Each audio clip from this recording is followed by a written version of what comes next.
Hey people, what's up? Welcome. This is the Movie Man here again. Now today I will not be going into any current movies that are out. Today we're going to be enjoying a trilogy. That's right, it is Bourne. Bourne Identity, Bourne Supremacy, Bourne Ultimatum. It's also Matt Damon, so that's basically why we're doing this. This is you're a fucking asshole. What did you say? I was gonna say that myself later on, seeing as everybody says the same shit.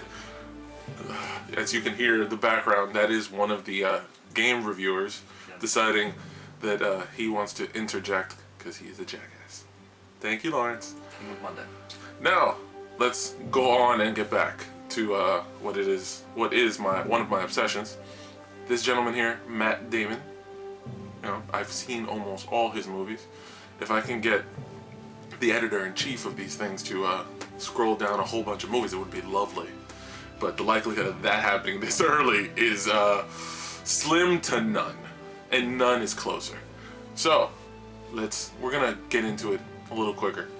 We're gonna go right into Bourne Identity. Honestly, isn't one of the greatest movies that came out in the series, but it is a fantastic introduction. It shows you a much skinnier Matt Damon than what we've become used to in the last five years. He is a lot fitter, and his character is not as developed just yet. So a lot of the things that you become accustomed to in the second and the third movie, the fight scenes, the car chases, the different aspects of what Bourne grows into, you don't really get anything but a really small sample of it in the first movie. So in the Bourne Identity, you get these almost blocky fight scenes where you'll have him hit and then the camera moves to show the impact of the hit, but it doesn't really look like he was in the middle of a fight. It just looks like boom, stop, boom, stop. Which was still cool, because this was his whole introduction to the spy and fighting and all the martial arts aspect of what it takes to become a good quintessential action hero. Now James Bond, until Daniel Craig, I didn't really see that much fighting. It's more shooting than anything else. But you see Matt Damon's development of the character in this. There isn't a lot of dialogue for Bourne. There isn't a lot of dialogue for almost anybody in the movie except for the background characters. The head of the CIA, the people you see on the other side, those are the people that get the dialogue. Jason Bourne, Matt Damon's character, it's a small moment here, small moment there, and then it's straight to whatever he needs to get done to find out who he is. Now, you also get introduced to Clive Owen, who is in this movie. Watch it.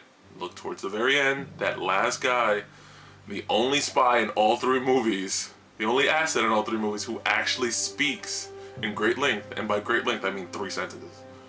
Yeah, that's great length for these assets. Now, the movie, for me, out of the 5 scale that we've been going with for popcorn, is a 3.5. It is phenomenal, but it still could give you more. Now, we're going to go into Bourne Supremacy. Now this takes Bourne and takes the little things that became niche things in the first movie and makes them bigger. The car chase in Moscow, insane. Leading into the fight with Karl Urban, it's just 2 badass spies who are coming at each other. One who doesn't really know that somebody was coming after him in Bourne, and the other one whose whole job is to make sure that Bourne is dead. That's what it is. That's what the whole movie is about, and it takes you on a different route, because in this one you don't have Bourne's background character. You don't have Marie that you had in the first movie. You don't have a love interest. You have him pure and simple wanting to get revenge for what happened to her. He thought he was going to be left alone. He thought nobody was going to come after him. It was wrong. You know, he was still considered a threat. When you're the first of your kind, you're going to be considered a threat until you're gone. And that was Jason Bourne. Now in this one, you see a much bigger emotional scale for the character. He's going through something that he's not accustomed to. Something this kind of person is not used to. It's an emotional attachment and then a loss. You don't see this from characters who are supposed to be so disconnected from their emotions and from their, overall skills. So to see him want some form of retribution for what happened is phenomenal. But what you do see introduced also now is Julia Stiles' character. You get her in the second movie more of a central role to what she did to create Bourne, to be there with Bourne. And then you get Pamela Landy. You get the introduction of a new character who thinks Bourne did something wrong, isn't sure, and is almost willing to give him some kind of benefit of the doubt that he wasn't the only person behind it. Which, towards the end of the movie, in that whole final scene where he gives her a call and he's there and he's telling her, "You look tired," and she looks around surprised as heck, what is going on?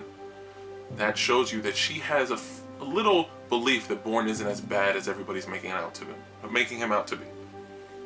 Which is true overall, because if you really consider it, the only reason he goes off the deep end is because he isn't willing to kill a warlord because his kids are around.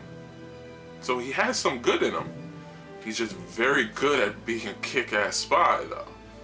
So this is a great middle point to the story, because Supremacy, unlike a lot of sequels, gives you something to build on, gives you something to be a part of, and it gives you this belief that if the third one comes, it could be a lot better. And now, Bourne Ultimatum was off the hook. But first, let me give you my rating. For Bourne Supremacy, it's a 4 out of 5. It's definitely much better than the first one, and it has a greater scale and a greater character development. Now the third one, Bourne Ultimatum, the story, the where it picks up from where the second one left off, the scope, everything about it is on such a greater scale. You're using bigger cities too. You're using Moscow and you're using New York City. So you have two of the biggest impact cities, especially for what is considered the spy game out there, just in the forefront. These are the places where he's gonna go and he's gonna have the biggest impact and he's gonna go after people the most, So this third one it picks up where the second one left off so well, and it delivers on such a bigger scale than anyone before, because now he's not just being chased by the CIA. You have a an NSA division coming in, wanting to get him, to come after him, to take him out, because they believe he's after them. They're wrong, of course. All he wants is to be left the hell alone. Honestly, by this point, somebody should leave him alone. It's been 2.5 years since he lost his memory and lost everything. He just wants to know who he is, what's his birthday, and wants to be on his way. So, in this one, his development, Matt Damon's development of the character comes full scale. Now you get introduced to how it all started. You get introduced to the fact that he chose to be Jason Bourne. It wasn't something that was thrown on him like the first two movies made it seem, gave you an idea that it might have been. No, he chose to be this character. He chose to be this person. He chose to be this spy, this killer. He said he believed that he was serving his country. He believed he was doing the right thing from the beginning, and this is what he wanted to be. So now he finds out that that's part of it. That's part of who he is. Part of who Jason Bourne is to everybody is the fact it was a choice from the beginning. But he's out now. He doesn't want it anymore. So the same choice he believes he had at the first part, he should have now. If he doesn't want to be a part anymore, he should be able to get out. But of course, like anything else, it's not that simple. You got assets coming after him. You got division heads who want him dead so that they don't get thrown in jail. You got governments that are like, are you kidding me? Why isn't he dead yet? It's just, you have so much more in this movie, and the climax, in the ending of this trilogy that is so great. For me, this is definitely Bourne Ultimatum is definitely a 4.5 to 5. it takes the cake. It brings it all to a whole nother level. It steps everything up, and it makes it phenomenal. Now, one of the main reasons I love this whole series, and one of the main reasons this became one of the first ones I wanted to talk about, is because of the little things that they do that keep playing out between 1, 2, and 3. You have the car chase. For the first 2 movies, he gets in shitty ass cars that shouldn't be able to do the things they do, and he's able to just get away from so many people at so many times, and it's insane. And the second thing is the fight scenes. Bourne never uses a weapon. Nobody realized that. He has a gun and he'll shoot people, but most of the time he's using a magazine, he's using a textbook, he's using he's using some of the weirdest things that are out there, and he's fighting people with this stuff and winning. What's not to love about a guy who's willing to do all of this? So overall, this is my love of the Bourne series, of everything Bourne.